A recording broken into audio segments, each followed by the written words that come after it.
கடந்த ஒரு 7, 8 வருடங்களாக கஷ்டங்களை மட்டுமே சந்தித்து வாழ்ந்த விருச்சிக ராசி அன்பர்களே, யூடியூப்பை திறந்தா அதிகமாக ஓடக்கூடிய ராசி இந்த விருச்சிக ராசியாக தான் இருக்கும். பட்டாத கஷ்டம் பட்டதுனால எல்லாம் வச்சு செய்கிறாங்க. நீங்கள் கஷ்டப்பட்டுருப்பீங்க சார், நீங்கள் கஷ்டப்பட்டுருப்பீங்க சார், நீங்கள் வாழ்க்கையில் மிகப்பெரிய பிரச்சனையை சந்திச்சிருப்பீங்க சார். இது அவ்வளோதான். விருச்சிக ராசின்னு சொன்னாவே அதை காமனாக சொல்லிட்டு போயிடுவாங்க. காரணம் என்ன அப்படின்னா, அந்தளவுக்கு படாத பாடுபட்டுருவோம். 7.5 சனி தாண்டி ஏது புத்தி அது இதுன்னு நம்ம வச்சு செஞ்சு விட்டதெல்லாம் நிறைய இருக்குது. இருந்தாலும் பழசை கம்பேர் பண்ணும்போது இப்போ உங்களுக்கு கொஞ்சம் ரிலாக்ஸேஷனும் இருக்குது. சென்ற வருடம் நிறைய இழப்புகளை சந்திச்சிருப்பீங்க, பண இழப்புகளையும் சந்திச்சிருப்பீங்க. பணம் வர மாதிரி வரும், அப்படியே கொஞ்சம் கேப் விட்டுருக்கும். நடுவில் இப்போ மறுபடியும் ஒரு 3-4 மாத காலங்களாக, ஒரு வருஷமாக கொஞ்சம் ரிலாக்ஸ் ஆச்சு. ஒரு 3 மாதமாக 2 மாதமாக வந்து அப்பாடா அப்படிங்கிற அளவு கொஞ்சம் இருக்குது. இன்னமே நீங்கள் எதிர்பார்த்துட்டு இருக்கிறீங்க ஒரு விஷயம், அந்த விஷயம் நடந்துச்சுன்னா இன்னும் உங்களுக்கு சாட்டிஸ்ஃபை ஆகிடும். அதுக்குமே இப்போ நீங்கள் வந்து அடிக்கல் நட்டிருப்பீங்க. இந்த விஷயம் வந்து எனக்கு நடக்கணும், அந்த விஷயத்துக்காக நான் ஒரு ஸ்டெப் எடுத்து வச்சுருக்கேன், அது நடக்குமா நடக்காதான்னு மைண்டில் வச்சுட்ருக்கேன். அது கண்டிப்பாக நடந்தே ஆகணும் அப்படின்னு அதை வெளியே கூட சொன்னால் நடக்காமல் போயிட போகுது அப்படிங்கிற மைண்டில் தான் நீங்கள் வந்திருப்பீங்க. அந்த மாதிரி ஒரு ராசி தான் இந்த விருச்சிக ராசி. இப்போ நடக்க போகுது என்ன அப்படிங்கிறத நம்ம தெளிவாக பார்க்க போகிறோம். ஸோ நிறைய பேர் தனிப்பட்ட ஜாதகம் பார்க்கணும் அப்படின்னு ஆசைப்படுறீங்க. கீழே வந்து கான்டாக்ட் நம்பர் டீட்டெயில்ஸ் டிஸ்கிரிப்ஷனில் கொடுத்துருக்கேன்.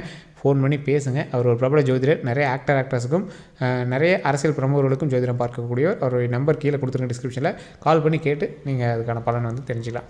சரி சார், இப்போ நம்ம விருச்சிக ராசியை பற்றி பேசி தெரிஞ்சுக்கலாம். இந்த விருச்சிக ராசியை பொறுத்த வரைக்கும் ஆளுமை திறன் கொண்ட ராசி. இந்த விருச்சிக ராசிக்காரர்கள்ட்ட யாருமே வந்து நீ இதை பண்ணு அதை பண்ணு அப்படின்னு சொன்னால் பண்ணவே மாட்டாங்க. அன்பாக சொன்னால் பண்ணுவாங்க. இதை நீ பண்ணி தாண்டா ஆகணும் அப்படின்னா, யாரா நீ, நான் பண்ண முடியாது, என்ன பண்ணணும் அப்படிங்கிற மாதிரி தான் பேசுவாங்க. அந்த மாதிரி ஒரு கம்பீரமான ராசி அப்படின்னு சொல்லலாம், இடக்கமுடக்கான ராசின்னு சொல்லலாம். இந்த ஆள் எப்படி இருப்பான் அப்படின்னு நம்ம கணிச்சிட்டு தான் போய் பேசணும். அந்த மாதிரி ஒரு ராசி விருச்சிக ராசி. நல்ல மூட்லேயே இருப்பாங்க, திடீர்னு ஒரு மாதிரி பேச ஆரம்பிச்சுக்குவாங்க. இவன்ட்ட எப்படி பேசுறதுனே தெரிலப்பா, அதுக்கே ட்ரைனிங் போகணும் அப்படின்லாம் அவங்க ஃப்ரெண்ட்ஸே சொல்லுவாங்க. விருச்சிக ராசிக்காரன் தான் பார்த்துட்டு இருப்பீங்க, இல்லை விருச்சிக ராசிக்காரோட ஃப்ரெண்ட்ஸ் பார்த்துட்டு இருந்தீங்கன்னா நீங்களும் சொல்லுங்கள், இவங்ககிட்ட பேசுறதுக்கு ஒரு இடத்துல ட்ரைனிங் போயிட்டு தான் வரணும். மனுஷனா சார் இவலாம், இல்லை மனுஷனான்னு கேட்குறேன், அவ்வளோ கஷ்டத்தில் இருந்தாலும் வச்சு செய்கிறான் சார், மற்றவனை போட்டு வதக்கிறான் சார், அவன் நிம்மதியாக இல்லை அப்படின்னா மற்றவனையும் நிம்மதியாக கூட மாட்டேங்கிறான் சார். ஒரு இடத்துல அவன் வந்து ஃபீலிங்காக இருக்கிறான்னா அவன் சுற்றி இருக்கிற ஃப்ரெண்ட்ஸும் ஃபீல் பண்ணிகிட்டே தான் இருக்கணுங்கிறான், ஃபேமிலியில் இருக்கிறவங்களும் டென்ஷனாகவே இருக்கணும்னு நினைக்கிறான். எப்படி சார் இப்போ அவன் கூடலாம் இருக்கிறது அப்படின்னு நினைக்கக்கூடிய உங்களுடைய நண்பர்கள்ட்ட கேட்டிங்கன்னா அவங்களே சொல்லுவாங்க. அந்தளவுக்கு தான் இந்த விருச்சிக ராசி இருக்கும். சரி சார், இது ஒரு பக்கம் இருந்தாலும் பண விஷயத்துலேயும் மற்ற விஷயத்துலையும் இவர் ஒரு கராரான பார்ட்டி. அன்னைக்கு காசு தேவைப்படுதோ இல்லையோ, நீ காசு கொடுக்கும்ல, ஏன் கொடுக்கல, கொடுக்குன்னு சொன்னல, வாக்கு கொடுத்தல, ஏன் மீறுற, அந்த மாதிரி ஒரு ராசி. யாராவது இப்படி மீறினாங்க அப்படின்னா கோவம் வந்துடும், பொய் பேசினாங்கன்னா கோவம் வந்துடும். ஆனால் இந்த ஆள் எல்லா வேலையும் பண்ணுவார். ஸோ இது என்ன இந்த ஆள் அதுன்னு சொல்ல நினைக்காதீங்க. ஸோ இது காமனாக ஒரு ஃப்ளோவில் வந்துடுச்சு. சரிங்க, இந்த ராசிக்காரர்களை பொறுத்த வரைக்கும் எல்லா தப்புகளையும் மைண்டளவுலையும் மனசளவுலையும் இருக்கும். இருந்தாலும் நாம் ஒரு கௌரவமான ஆள், நான் தப்பே பண்ணாதவன் அப்படின்னு அடித்து சொல்கிற மாதிரி ஒரு ராசியாக இருப்பாங்க. அதை வந்து வெளி உலகத்துலேயும் அவங்க பார்க்கும்போது ஒரு கம்பீரமான ராசி, ஒரு தனித்துவமான ராசி, ஒரு ஒரு கெத்தான ஆளியா அப்படிங்கிற மாதிரி ஒரு ராசியாக இருப்பாங்க. எந்த இடத்துலையும் மற்றவனுக்கு கீழே வேலை பார்க்கணுன்னு ஆசைப்பட மாட்டாங்க. எனக்கு கீழே தானே நீ வேலை பார்க்கணும், என்னடே நீ 1 லட்ச ரூபா சம்பளம் கொடுக்கியா, அது பெரிய அமௌண்ட்டு எனக்கு கிடையாது, நான் அதை விட அதிகமாக சம்பாதிப்பேன்டா அப்படின்னு அந்த இடத்துல நான் போய் சுயதொழில் கூட செய்வேன். ஃபஸ்ட்டு மாதம் எனக்கு வெறும் 5000 10,000 வந்தாலும் சரி, அது எனக்கு பல லட்சமாக மாறும் அப்படின்னு சொல்லிட்டு, பல கோடி ரூபாயாக மாறும் அப்படின்ட்டு தனியாக பண்ணணும் அப்படின்னு ஆசைப்படுறவங்க. இப்போவே இந்த விருச்சிக ராசிக்காரராக இருந்தீங்கன்னா பாருங்கள், சில இடத்துல ஃபாரின் கரன்சியில் நீங்கள் ஹேண்டில் பண்ணுறவங்களா இருப்பீங்க. ஏதோ ஒரு வகையில் உங்களுக்கு ஃபாரின் கரன்சி வரும், ஏதாவது ஒரு ஃபீல்டில். விருச்சிக ராசிக்காரராக இருக்கீங்கன்னா ஃபாரினில் வேலை பார்ப்பீங்க, இல்லை ஃபாரின் சம்மந்தப்பட்ட விஷயத்தில் நீங்கள் வேலை பார்ப்பீங்க. ஏதோ ஒரு வகையில் வெளிநாட்டு பணம் தான் உங்கள் கைக்கு வர மாதிரி இருக்கும். இதுதான் விருச்சிக ராசியோட ஒரு எத்திக்குன்னு சொல்லலாம், அதோட விதின்னு சொல்லலாம். ஸோ இது ஒரு பக்கம் இருந்தாலும் விருச்சிக ராசிக்காரர்கள்ட்ட ஒரு பொறுப்பை கொடுத்தா அந்த பொறுப்பு பயங்கரமாக பண்ணுவாங்க. ஸோ அதை வந்து சூப்பரான ஒரு விஷயமாக கருதலாம். அதேமாதிரி விருச்சிக ராசிக்காரர்கள் ஒரு மைண்டில் இருக்க மாட்டாங்க. நான் இதை பண்ணலாமா அதை பண்ணலாமா, ரெண்டையும் பண்ணுவோம் என்ன இப்போ அப்படிங்கிற மாதிரி இருப்பாங்க. இதை பண்ணணும்னு நினச்சா பண்ணியே ஆகணும் அப்படின்னு 100% நிற்கிறவங்களா இருப்பாங்க. அது பண்ணி ஆகணும், ஓகே, அதுவும் இன்றைக்கே பண்ணணும் அப்படிங்கிறதுல இந்த விருச்சிக ராசிக்காரர்கள் ஒரு பிடிவாத குணம் பிடிச்ச ஒரு ராசியாக இருப்பாங்க. இது உண்மை அப்படின்னா மறக்காம கமெண்ட் செக்ஷனில் பதிவிடுங்க. இது எல்லாம் இருந்தாலும் நிறைய பேருக்கு இவங்க வந்து இப்போ சமீபத்தில் நடந்ததே சொல்கிறேன்னே, ஒரு 2-3 வருடங்களாக உங்களுடைய வாழ்க்கையில் நீங்கள் வந்து போராடி தான் நீங்கள் வந்து எதுவுமே பெற்றிருப்பீங்க. கண்டிப்பாக திருமணமாக இருந்தாலும் சரி, குழந்தையாக இருந்தாலும் சரி, தொழிலாக இருந்தாலும் சரி, எதுவாக இருந்தாலும் சரி.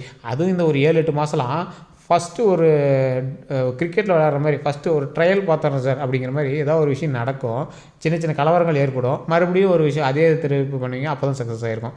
ஒரு எக்ஸாம்பிளுக்கே சொல்கிறேன்னே, ஒரு எக்ஸாம்பிளுக்கு இப்போ நீங்கள் வந்து திருமணத்துக்காக வந்து போராடுவீங்க, திருமணம் லாஸ்ட் ஸ்டேஜ் வரைக்கும் போயிருக்கும், அப்புறம் ஏதாவது ஒரு பிரச்சனை ஆகிருக்கும், மறுபடியும் ஸ்டெப் எடுப்பீங்க, அது ஓகே ஆகிருக்கும். குழந்தை விஷயங்களுக்கு ரெடி ஆகிருப்பீங்க, ஃபஸ்ட் டைம் ஏதாவது இதாகிருக்கும், மறுபடியும் செகண்ட் டைம் ரெடி பண்ணியிருப்பீங்க, செகண்ட் டைம் குழந்தை ரெடி ஆகிருக்கும். ஸோ இந்த மாதிரி பிஸ்னஸ்க்கு ரெடி பண்ணியிருப்பீங்க, ஃபஸ்ட் டைம் லோன் அப்ரோச் பண்ணியிருப்பீங்க, ரிஜெக்ட் ஆகிருக்கும், செகண்ட் டைம் பண்ணியிருப்பீங்க, அது கிடச்சிருக்கும். இந்த மாதிரி சின்ன சின்ன விஷயங்கள் ஸ்டார்டிங்கில் கிடைக்கிறனாலும் போராடி நீங்கள் வாங்கி அதை வந்து உங்கள் கை கொண்டு வந்துடுவீங்க. ஆனால் நினைத்ததை நடத்தக்கூடிய ராசி நீங்கள் நினச்சது நடந்திருக்கும் சார், கண்டிப்பாக அதை விடவும் மாட்டீங்க. அதுக்காக நீங்கள் போராடின குணம் வந்து உங்களுக்கு தான் தெரியும், கூட இருக்கணும்னு யாருக்குமே தெரியாது. இவன் என்னடா அவனுக்கு எல்லாம் ஈஸியாக கிடச்சிச்சிட்டான்னு சொல்லுவாங்க. ஆனால் அந்த இடத்துல நீங்கள் பட்ட கஷ்டமும் போராடிய போராட்டமும் உங்களுக்கு மட்டும்தான் தெரியும். ஸோ இந்த அளவுக்கு இருக்கக்கூடிய இந்த விருச்சிக ராசி அன்பர்கள் நிறைய விஷயத்து மேலே பாசம் வைப்பாங்க. சார் அந்த இடத்துல எனக்கு பிடிச்சிருக்கு, அது எத்தனை லட்சம் செலவானா எங்கள் வீட்டில் சந்தோஷமாக இருக்கிறாங்களே அது பண்ணலாம். சரி என் வீட்டுக்கு அது தேவை, எவ்வளோ செலவானா, எவ்வளோ கடனாக இருந்தாண்ணா பார்த்துக்கலாம்.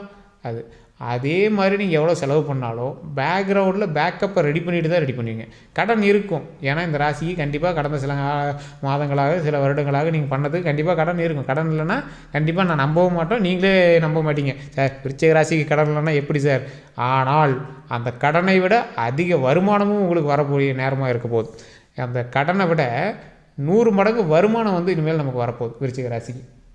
ஸோ அது மட்டும் இல்லாமல் இப்போ நீங்கள் எடுத்து வச்ச கடனுமே வந்து பார்த்திங்கன்னா பேக்கப் ஏதாவது ஒன்று இருக்கும், அதை வந்து உங்களுக்கு மாற்றுறதுக்கு மனசு வராது. அந்த கடன் வாங்கினது ஏதோ ஒரு ப்ராஃபிட்டான ஒரு விஷயத்துக்காக வாங்கியிருப்பீங்க. நீங்கள் நல்லா யோசிச்சு பாருங்கள், இப்போ உங்களுக்கு கடன் இருக்குன்னு சொல்கிறீங்களா, அதை விட அதிகமாக பேக்கப் உங்கள்கிட்ட இருக்குது, அதை எடுத்து கட்டவும் முடியும் உங்களால். ஆனால் அது என்ன சார் பண்ணிக்கலாம் சார், அது என்ன ஒரு பக்கம் இருக்குது, ஆனால் கடன் கட்டுறதுக்கு கொஞ்சம் சிரமமாக தான் இருக்குது, ஆனால் எனக்கு பேக்கப் இருக்குன்னு எனக்கு தெரியும், இருந்தாலுமே நான் பண்ணிக்குவேன் சார், ஒன்றும் பெரிய இஷ்யூலாம் இல்லை அப்படின்னு சொல்லக்கூடிய இடத்துல தான் இந்த விருச்சிக ராசிக்காரர்கள் இருப்பாங்க. இது உண்மை அப்படின்னா மறக்காம கமெண்ட் செக்ஷனில் பற்றி விடுங்க. அதே மாதிரி இந்த விருச்சிக ராசிக்கிட்ட நேருக்கு நேர் நின்று எவனும் சண்டை போட முடியாது. இந்த விருச்சிக ராசிக்கிட்ட நேருக்கு நேர் நின்று நீ இந்த தப்பு தண்டா பண்ண அப்படின்னு உங்கள்கிட்ட வாதாடி ஜெயிக்கவும் முடியாது. விருச்சிக ராசிக்காரர் தான் ஜெயிக்கணும் அப்படிங்கிற இடத்துல அவர் மட்டும்தான் இருப்பார். அதே மாதிரி உங்களை பற்றி தெரிஞ்சுவாங்க. நீங்கள் ஒரு 4 வார்த்தை பேசுனீங்கன்னா இவன் விருச்சிக ராசிக்காரன் தான், நாம் ஏன் இவன்கிட்ட கத்தி நம்ம டைம் வேஸ்ட் பண்ணி எனர்ஜி வேஸ்ட் பண்ண, வா போகலாம் அப்படிங்கிற மாதிரிலாம் இருப்பாங்க. ஆனால் உங்ககிட்டயும் வா நான் உங்க கூடயே இருக்கிறேன், எந்த ஒரு ப்ராப்ளம் வராது அப்படின்னு இருக்கிற நண்பர்கள்லாம் ரொம்ப ரேர்.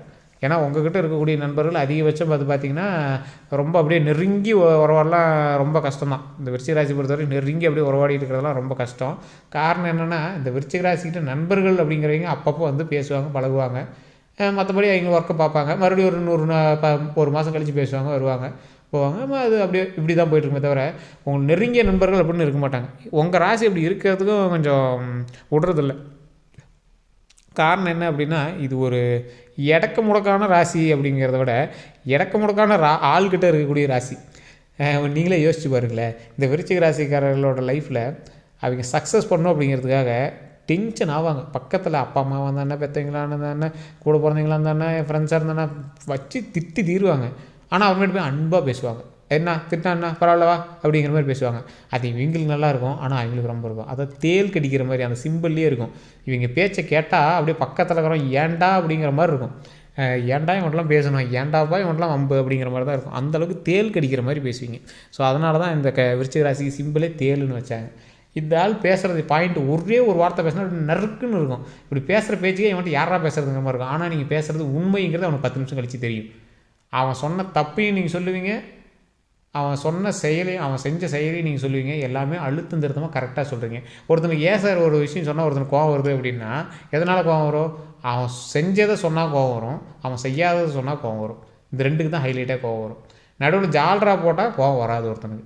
ஆனால் நீங்கள் 2 விஷயத்தையுமே வந்து அடித்து சொல்லுவீங்க. உங்களுக்கு அப்படி தோணுச்சுன்னா நீ அப்படி தாண்டா பண்ணியிருப்ப அப்படின்னு சொல்லுவீங்க. அவன் பண்ணியிருக்கான் அப்படின்னா அவனுக்கு கோவம் வரும். இல்லை சார் நான் பண்ணவே இல்லை அப்படின்னா அதுக்காக அடம்பிடிப்பான், அவ்வளோதான். ஆனால் நீங்கள் ரெண்டுக்கும் பயந்துக்காமல் பேசுவீங்க. ஒரு இடத்துல தப்போ சரியோ அந்த இடத்துல நீங்கள் பேசியிருப்பீங்க, எதிர்த்து கேட்டிருப்பீங்க. ரோட்டில் எவனாவது போயிட்டு இருந்தானா கூட ஒரு சின்ன பிரச்சனைக்கு யாரும் கேட்கல அப்படின்னா நீங்கள் கேட்பீங்க. அதுதான் இந்த விருச்சிக ராசி. அந்தளவுக்கு ஒரு அருமையான ஆளுமை கொண்ட ஒரு திறமையான ஒரு வினோதமான ராசி இந்த விருச்சிக ராசி. இந்த விருச்சிக ராசி என்பவர்கள் கடந்த காலங்களில் நான் சொன்னேன் பல கஷ்டங்களையும் பல இழப்புகளையும் சந்தித்து வந்திருந்தாலும் இனி வரக்கூடிய காலங்கள் பொற்காலங்களாக அமையப்போகுது. அதில் இன்னும் ஒரு 2 வருஷம் அப்படியே கொஞ்சம் அப்படியே ஸ்லைட்டாக கொஞ்சம் கொஞ்சமாக இப்போயே ஏற்றம் உங்களுக்கு தெரியும். நல்ல மலை ஏறுற மாதிரி அப்படியே ஒரு சூப்பரான ஒரு வாழ்க்கை நோக்கி தான் நீங்கள் வந்து பிரயாணம் பண்ணியிருப்பீங்க. அது ஒரு 2 மாதத்துக்கு முன்னாடி வந்து உங்களுக்கு தெரிய ஆரம்பிச்சிருக்கும். இதுக்கு மேலே அப்படியே உங்களுக்கு நன்மைகள் தான் வரப்போகுது. ஏன்னா வாழ்க்கையில் எல்லாத்துக்கும் ஒரு 2 பக்கம் ஒரு பக்கம் கஷ்டம் எழுதியிருந்தால் உங்களுக்கு 10 பக்கமாக கஷ்டம் எழுதிட்டாங்க. அந்த 10 பக்கம்லாம் முடிஞ்சிச்சு. இப்போ அடுத்ததெல்லாம் எடுக்கும்போது உங்களுக்கு ஹாப்பி ஸ்கிரிப்ட் தான். உங்களை பற்றி அப்படியே ஹாப்பியாக இருக்கக்கூடிய ஸ்கிரிப்ட் தான் இனிமேல் உங்கள் லைஃப்பில். ரொமான்ஸ், லைஃப், லவ், பணம், உங்களுக்கு எல்லாத்த விட பிரபலம். நீங்கள் வந்து ஒரு இந்த பணம், லவ்வு, சந்தோஷம், மகிழ்ச்சி எல்லாமே இருக்க போகுது. அதோட பிரபலமும் நீங்கள் வந்து ஆக போகிறீங்க. அந்த பிரபலம் எதை நோக்கி இருக்க போகுதுன்னா பாசிட்டிவ் வகையில் இருக்க போகுது. அதுதான் இந்த விருச்சிக ராசிக்கு இருக்க போகுது. சிலருக்கு இதில் சில நட்சத்திரமும் இருக்குது, கேட்ட அனுஷம் அது மாதிரி சில நட்சத்திரம்லாம் இருந்தாலும் அதில் குறிப்பிட்டவங்க கடந்த சில நாட்களாக சில சண்டைகள் மூலமாக பாதிக்கப்பட்டிருப்பீங்க. தேவையில்லாத வம்பு சண்டை, அந்த இடத்துல நீங்களும் வாய் விட்டு தான் வாங்கியிருப்பீங்க. அவங்களும் சண்டை போட்டிருப்பாங்க, நீங்களும் நிறைய அடி தெரியாதுன்னு கூட ஆகிருக்கலாம். அதெல்லாம் தேவையில்லாது அப்படின்னு உங்களுக்குள்ளே தெரியும். ஆனால் என்ன பண்ணுது, நம்ம கௌரவம் விட்றது இல்லையே, ஸோ அதனால் அப்படி இருந்திருக்கும். இனி அந்த காலங்கள் எல்லாமே கொஞ்சம் கொஞ்சமாக சரியாகக்கூடிய நேரங்களாக அமையப்போகுது. கொஞ்சம் பார்த்து இருக்கிறது ரொம்பவே நல்லது. ரொம்ப லக்கு கிடைக்க போகுது அப்படின்னு அதிகமாக இன்வெஸ்ட் பண்ணாதீங்க. மற்றபடி எந்த ஒரு ப்ராப்ளமே கிடையாது. உடல் ஆரோக்கியத்தில் கவனம் செலுத்துங்க, மற்ற எல்லாமே நல்லா இருக்குங்க. இந்த விஷயம் தான் இப்போ நான் சொல்லணும் அப்படின்னு நினச்சது. ஸோ இந்த வீடியோ பிடிச்சது அப்படின்னா கண்டிப்பாக லைக் பண்ணிட்டு நம்மளோட சேனலை சப்ஸ்கிரைப் பண்ணிக்கோங்க. ஃபேஸ்புக்கில் பார்த்தீங்கன்னா ஃபாலோ பண்ணிக்கோங்க. இந்த வீடியோ கண்டிப்பாக உங்களோட நண்பர்களுக்கு ஷேர் பண்ணுங்கள். அதே மாதிரி இதில் ஏதாவது கருத்து இருந்தால் மறக்காம கமெண்ட் செக்ஷனில் பதிவிடுங்க. நான் சொன்னது உண்மை அப்படின்னா உண்மைன்னு பதிவிடுங்க. இல்லை சார் தப்பு அப்படின்னா நீங்கள் அதையும் டைப் பண்ணுங்கள். ஒன்றுமே தப்பு கிடையாது. என்ன சார் வளவளன்னு பேசுகிறீங்க அப்படின்லாம் 2 பேர் சொல்லியிருந்தீங்க. நான் சொல்கிறது சிலருக்கு பொருந்தும், சிலருக்கு பொருந்தாது. பொருந்துகிற இடத்துல ஓகேம்பிங்க, பொருந்தாத இடத்துல வளவளம்பிங்க, அவ்வளோதான். எந்த மாதிரி கருத்தாக இருந்தாலும் நான் வந்து அதை வரவேற்கிறேன். எல்லோரும் நல்லா இருப்போம், நன்றாக இருப்போம் கடவுளின் ஆசீர்வாதத்தோடு. எல்லோருக்கும் நன்றி நண்பர்களே.